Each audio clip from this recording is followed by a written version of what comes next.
How's it going, folks? My name's Andy, and with the LA Clippers recently making a 31-point comeback, I thought it'd be a good time to go back in history and take a look at the 10 biggest comebacks in NBA playoff history.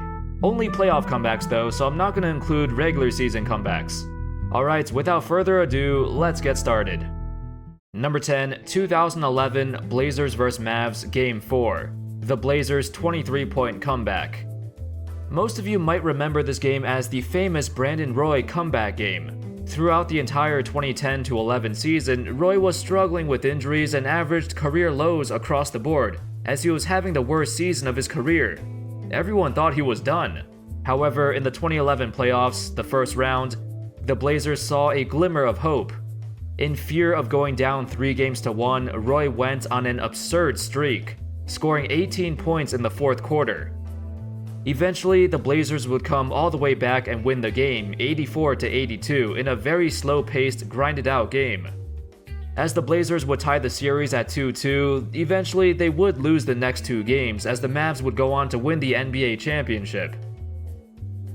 Number 9, 2012 Spurs vs Clippers Game 3. Spurs come back from 24 down. The younger, athletic, more energetic LA Clippers going up against the old, wily San Antonio Spurs in the second round. At this point, the Clippers were down 2-0, and most fans believed that the Spurs would easily win the series. But in Game 3, the Clippers shockingly developed a 24-point lead. It was very unexpected, but in the third quarter, the Spurs, led by Tim Duncan, mounted a furious 24-0 run. They scored 24 straight points and caught all the way back up and erasing the Clippers' lead entirely. The Clippers totally collapsed and managed to score just 8 points in that entire third quarter. It was a loss that they could never recover from, as the Spurs would win Game 4 as well and sweep them. Number 8, 2002 Lakers vs Kings Game 4.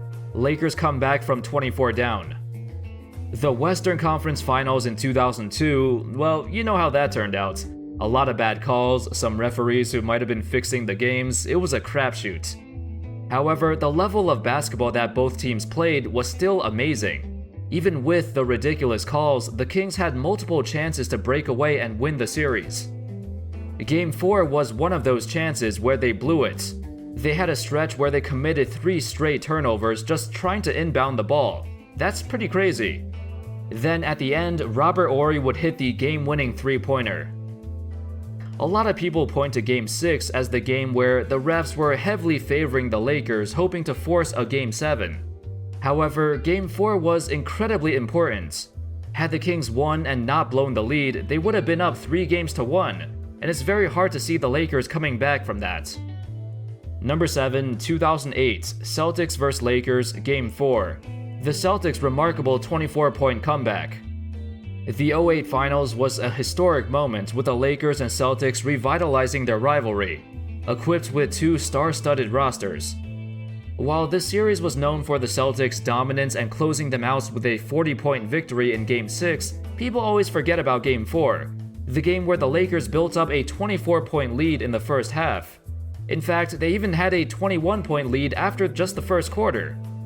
But then, slowly and steadily, the Celtics picked them apart, mainly on the defensive end, as they held the Lakers to just 33 points in the entire second half. After the loss, the Lakers would go down 3-1, ultimately losing the series. Unlike the 2002 series, it was kind of the opposite this time, and it shows just how important the difference is between a series tied at 2-2 and a series where one team is up 3-1. Number 6, 2018 Thunder vs Jazz Game 5. The Thunder resist elimination with a 25-point comeback. In the 2018 playoffs, the matchup between the Utah Jazz and Oklahoma City Thunder, it was predicted to be a great series, and it was, but most believed that OKC would pull ahead and win. However, they found themselves down 3-1, and going into Game 5, it started off so poorly. At one point in the third quarter, OKC was down by 25 points, and it looked like they would go out in disappointing fashion once again. However, they mounted a furious comeback led by Russell Westbrook, who finished that game with 45 points. Unfortunately for OKC, even though they did win Game 5, they would lose Game 6 and get eliminated a few days later. It was an underwhelming finish for a team that everyone thought would be a super team at the start of the season, but it just didn't work out. Number 5, 2017 Cavaliers vs Pacers Game 3. The Cavs catch fire and come back after being down by 26. The 2017 Pacers weren't anything special. This was Paul George's last year in Indiana, and he capped it off with another disappointing first-round loss. The Pacers were already down 2-0, but they managed to build up an incredible lead in Game 3 on their home floor. Unfortunately for them, LeBron and the Cavs caught fire from the field and turned on the switch defensively. The Cavs scored 70 points in the second half, while the Pacers only scored 40. The Cavs would also win Game 4 in a convincing sweep, but the series was closer than it looked. All 4 of the Pacers' losses were decided by 6 points or fewer. Afterwards, the Pacers would trade away Paul George, and that was the end of that era. Number 4, 2002 Celtics vs Nets Game 3. Pierce initiates a 26-point comeback. For my viewers who've watched the NBA in the early 2000s, I still remember watching this game live. Back then, I used to go to Nets games and they were pretty good as they reached the finals in back-to-back years. In the 2002 conference finals, the Celtics and Nets were both very good teams, and the series was tied at 1 game apiece before Game 3. Now, I was never a big fan of Paul Pierce, and to be honest, I didn't even know who he was before the series started. But in Game 3, with the Celtics being down by 26 points, Pierce led a comeback that I can clearly remember even today, all these years later. The Nets had a 21-point lead at the start of the fourth quarter too. In my opinion, this was the game where Paul Pierce really caught everyone's attention and made it known that he was a legit star. The Celtics won Game 3, but then they would lose the next 3 games, as the Nets advanced to the NBA Finals. Number 3, 2012 Clippers vs Grizzlies Game 1. The Clippers come back from being down 27. This was another game that I still remember so clearly. I loved watching the Grizzlies back then, the old grit and grind Grizzlies with Zach Randolph, Marc Gasol, Tony Allen, Mike Conley.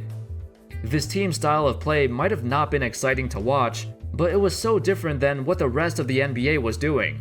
As the NBA moved towards a 3-point perimeter-dominated game, the Grizzlies were still dominating in their own way in the paint. Unfortunately, not this game though. In Game 1, the Grizzlies blew a 27-point lead, and the entire comeback basically started in the fourth quarter. Not only that, but the comeback was led by Nick Young, who scored 19 points off the bench. The Grizzlies did have a chance to win at the end though, but Rudy Gay missed the game-winning shot. Most reporters, most writers at this time believed that the Grizzlies would win the series, but they would shockingly lose in 7. It was really close though, cause even though they lost, they actually outscored the Clippers throughout the 7 games. They nearly came back from being down 3-1, but they could not pull it out on their home floor in Game 7.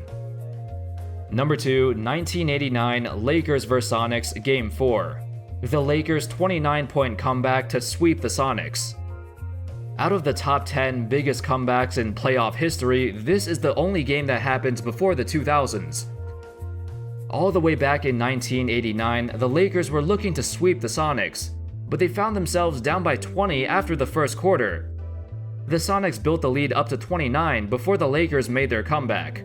While Magic and Kareem were awful, it was James Worthy who led the comeback with 33 points on 15 of 19 shooting. Funny enough, the Lakers actually swept the entire Western Conference this year, but when they reached the finals, they got swept by Detroit. And number 1, you know what it is. 2019 Clippers vs Warriors Game 2. The Warriors blow a 31-point lead. Down by 31 points in the third quarter, the Clippers went on the greatest comeback in NBA playoff history.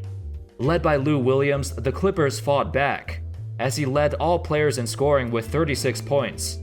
It wasn't just him though, it was a huge team effort. JaMychal Green arrived to the Clippers in a mid-season trade that nobody really talked about, but he was the X-factor of this game. Green played incredible defense on Durant, he was super active and energetic, and was the main reason why Durant had 9 turnovers. Montrezl Harrell was a perfect 9 for 9 from the field. The Clippers have arguably the best bench in the league led by Harrell and Lou, and the Warriors had no answers for them. Also, the Warriors, despite taking 45 free throws in the game, still managed to blow it. The Clippers scored 85 points in the second half. 85 points is the third highest number of points scored in a single half in the history of the playoffs. That's incredible. And that's all, folks. You know, looking at this list, the thing that sticks out the most to me, and probably you guys too, is that the majority of these comebacks happened after the 2000s. I think the main reason for that is the variance that comes with three-point shooting. Since three-pointers are a lot more popular now, they create a lot more variance in games, and teams have an easier time building up huge leads, but it's also easier for them to blow that lead if their opponent gets hot. That's why you barely ever saw 20-point comebacks happen in the playoffs back in the 80s or 90s. It was very rare back then. Anyway, thank you everyone so much for watching. I hope you enjoyed the video, and as always, I'll see you next time. Peace.